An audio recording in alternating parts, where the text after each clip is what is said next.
국내 투자자들에게 많은 사랑을 받았던 SCHD가 유독 부진한 2023년을 보내고 있습니다. SCHD의 특징을 다시 한번 짚어보고 올해 부진한 사유가 무엇인지, 그리고 일부 투자자분들 사이에서 논란이 되고 있는 분배금 삭감 이슈까지 정리해 보려고 합니다. SCHD를 단순 고배당주로 알고 계신 분들도 계세요. 그런데 SCHD는요, 고배당주 ETF는 아닙니다. 보다 정확히 정의를 내린다면 퀄리티 스타일이 가미된 배당 성장주 ETF라고 보시는 게 맞을 것 같아요. 모닝스타 기준으로 포트폴리오를 봐도요, 성장주는 단 1%도 없죠. 제가 뜬금없이 이 말씀을 드리는 이유는요, SCHD의 부진한 이유에 대해서 명확히 판단을 하기 위해서는 SCHD 성격을 정확히 짚고 넘어갈 필요가 있기 때문입니다. SCHD 부진이 길어지면서 투자자들도 인내심을 서서히 잃어가고 계신 것 같아요. 부동산 섹터를 제외하고요, S&P 500과 SCHD의 섹터별 비중을 비교해 본 겁니다. SCHD의 특정 섹터가 S&P 500 대비해서 어느 정도 많은지 혹은 적은지를 나타낸 표라고 보시면 되는데, 특히 마지막 세 번째 열 숫자가 중요합니다. 이 숫자가 플러스면요, S&P 500 대비해서 SCHD 내 비중이 크다라는 얘기고, 이 숫자가 마이너스라면 S&P 500 대비해서 비중이 적다라는 의미로 이해하시면 됩니다. 전통적인 성장주 섹터인 IT 그리고 커뮤니케이션 서비스, 임의소비재 섹터 같은 경우는 절대적인 섹터의 비중도 적은 편이고, S&P 500과 비교해도 그 상대적인 비중이 적은 것을 보실 수가 있습니다. 전통적으로 고배당주 그리고 배당 성장주가 많은 필수 소비재 그리고 금융, 산업재 섹터 비중이 상대적으로 높은 것을 보실 수가 있습니다. 2023년 6월 21일 기준 연초 이후 S&P 500 섹터별 수익률을 정리해 본 건데요.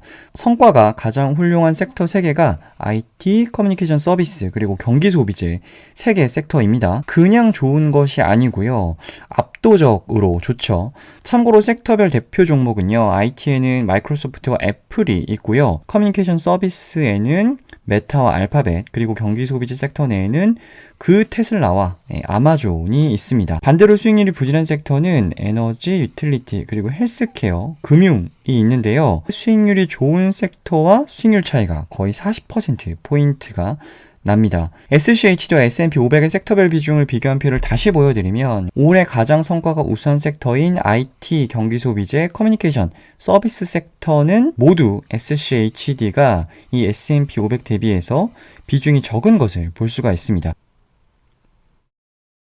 2020년 이후에 시장이 좋을 때 이 지수 자체를 이끈 것은 대형 성장주였어요. 그런데 올해는 그 정도가 훨씬 더 심각합니다. NH투자증권 리포트를 가지고 온 건데요. 6월 12일 기준 올해 나스닥 상승분의 75%를 7개의 대형 기술주가 이끌었다라는 내용입니다. 그러니까 이 종목들을 지수 대비 많이 담고 있지 않은 펀드라면 무조건 시장 대비 부진할 수밖에 없었다라는 이야기를 이 차트에서는 하고 있는 거죠. 갑자기 이 말씀을 왜 드리냐면요, 올해 퍼포먼스가 압도적으로 좋은 이 7종목을 단 한 종목도 단 1%도 편입을 하고 있지 않습니다. 나스닥만큼은 아니지만요, S&P 500 지수 내에서도 이 7종목이 차지하는 비중이 상당합니다. 이 수치를 다 더하면 25% 정도가 되는데 SCHD는 전혀 투자를 하고 있지 않죠. S&P 500만큼은 아니지만 그래도 SCHD의 IT 섹터 12%나 있지 않았어? 라는 생각이 드시는 분도 계실 텐데, 22%를 구성하는 종목이요, 브로드컴, 시스코, 그리고 텍사스 인스트루먼트, 이 세 종목입니다. 이 세 종목의 연초 이후 수익률을 IT 섹터 ETF인 XLK랑 비교를 해보면요, 연초 이후 50%가 넘게 오른 이 브로드컴을 제외하면 IT 섹터 지수 대비해서 나머지 두 종목의 수익률이 형편없습니다. SCHD의 IT 섹터 비중이 12.3%지만 그 12.3%마저도 섹터 지수 수익률에는 훨씬 못 미쳤던 거죠. 다시 정리하면 성과가 우수한 섹터 비중도 낮고요, 올해 시장을 주도한 종목들도 SCHD에는 없습니다. SCHD가 올해 왜 부진했는지 사실 이 두 화면이면 모든 것이 설명이 끝나죠. 국내 투자자분들 대부분 포트폴리오 내에서 기술주 비중이 높기 때문에요. 사실 이런 말씀드리기는 조금 조심스럽긴 한데 역사적으로 봤을 때 배당 성장이나 퀄리티 스타일 주식이요. 시장에서 다시 주목을 받으려면 기술주가 조금 쉬어야 됩니다. S&P 500 성장주 ETF와 SCHD의 누적 성과 최근 1년 차트인데요. 작년 12월부터 성장주 대비해서 성과가 조금씩 부진하더니 올해 들어서는 걷잡을 수 없이 성과 차이가 벌어지는 것을 보실 수가 있습니다. 연준에서 금리를 더 올릴 수 있다라는 이야기가 나온 뒤에요. 사실 기술주가 조금 주춤하긴 합니다. 그런데 이렇게 주춤하다가 또다시 랠리를 이어갈지 아니면 시장의 주도주가 다시 바뀔지 그건 잘 모르겠어요. 다만 한 가지 확실한 건요. SCHD는 오랫동안 부진하거나 횡보했을 때 비중을 늘려가면 나중에 결과가 나쁘지는 않았습니다. SCHD를 오래 매수하신 분들은 충분히 답답함을 느낄 수 있는 구간이긴 한데요. 장기 성과가 검증된 지수를 추종하는 ETF인 만큼 조바심을 내실 필요는 없다라는 말씀을 드리고 싶습니다. 개인적으로 SCHDN 투자를 다시 고민해 봐야 한다. 라고 한다면 그건 S&P 500 대비해서 성과가 부진해서가 아니고요. 분배금이 전년 대비 삭감되었을 때 라고 생각을 합니다. 고배당주 ETF는 분배금이 줄어들 수가 있어요. 그런데 배당 성장주 ETF는요. 전년 대비 분배금이 줄었다?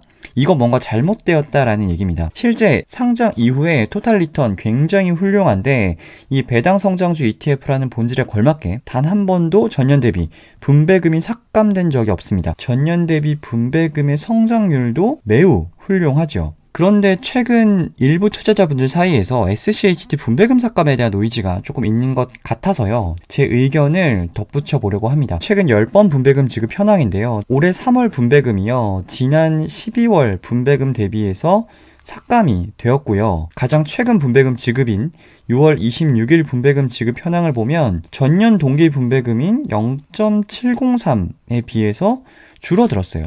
올해 3월 분배금은 전분기에서도 줄어들었고 이번에 받은 6월 분배금도 전년 동기 대비해서 줄어든 거라고 보시면 됩니다. 이 부분에 대해서 우려가 많으신데 결론부터 말씀드리면 전혀 우려하지 않으셔도 돼요. SCHD가 정의하는 배당 성장은 전년 대비 분배금이 늘어났냐 여부이지 분기 단위로 분배금이 늘어났냐 여부가 아닙니다. 분기 단위 분배금 지급 현황을 보시면 들쭉날쭉한 것을 보실 수가 있어요. 그런데 연간 단위 분배금을 조회하면 이렇게 우상향하는 것을 보실 수가 있습니다. SCHD는 3월, 6월, 9월, 12월에 분배금을 지급하지만 실제 SCHD가 편입하고 있는 100종목은요. 배당률도 각각 다르지만 배당금 지급 시기도 다 달라요. 편입 종목들이 분기 배당을 실시한다고 하더라도 147, 10월에 배당금을 지급하는 종목이 있을 것이고 258, 11 혹은 369, 12월에 배당금을 지급하는 종목도 일 거예요.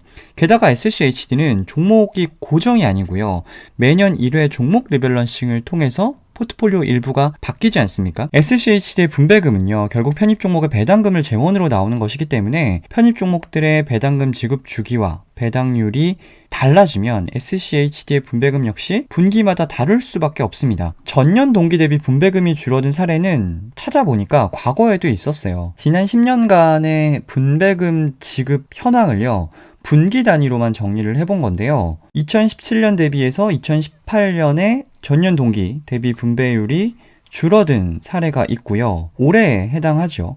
2023년 6월의 분배금이 2022년 6월의 분배금 대비해서 줄어든 것을 볼 수가 있고 2016년 9월의 분배금도 2015년 분배금 대비해서 줄어들었습니다. 2017년의 12월 분배금 역시 2016년의 12월 분배금 대비해서 줄어든 것을 볼 수가 있어요. 흔한 사례는 아니지만 과거에도 전년 동기 대비해서 분배금이 줄어든 사례는 이처럼 있었고요. 하지만 다시 연도별 분배금을 보여드리면 전년 대비 분배금 성장률은 다소 줄어들었지만 그래도 분배금은 늘어난 것을 볼 수가 있습니다. 올해 3월 SCHD 종목 리밸런싱이 있었는데요. 총 24종목이 편출이 되었다고 합니다. 그 중에 대표적인 세 종목이 IBM, CMI, PRU인데 세 종목 의 편출 이유를 보면 작년에 주식의 수익률은 좋았다고 합니다. 근데 펀더먼털은 조금 다르다라는 얘기죠. 무슨 얘기냐? 프리캐시플로우가 줄어들어서 높은 배당 성장을 유지할 수가 없을 것 같다라는 거예요. 사실 몇 년 연속 배당 성장만 기준으로 배당 성장주를 선별하는 ETF들도 있습니다. 그런 ETF들을 보면 결국 사후적으로 전년 대비 배당금이 삭감이 되거나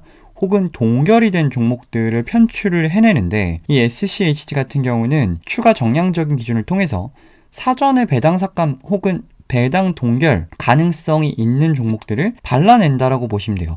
거듭 말씀드리지만 분기 단위 배당금 삭감에 전혀 휘둘리실 필요는 없고요.